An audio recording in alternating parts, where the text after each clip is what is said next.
This morning, hundreds of black sailors have been exonerated 80 years after a disaster nearly claimed their lives.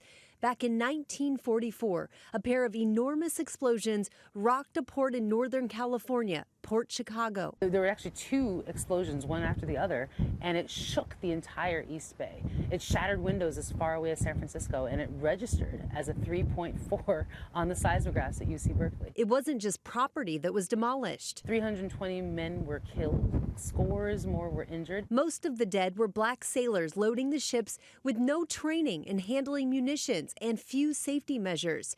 After the explosions, the survivors refused orders to keep loading the munitions. The supervising officers, who were white, were given hardship leave, but the black sailors, 256 of them, were court-martialed. They're moved to a different location. They were moved to Mare Island. They were asked to continue doing that work, and they stood up for their civil rights. Many agreed to go back to work, but 50 held out. They were charged with mutiny. But yesterday, the Pentagon announced all 256 will now be exonerated, an attempt to rectify the injustice all these years later. For us to be able to celebrate our nation, to celebrate our country, and say that, hey, we have recognized our past wrongs.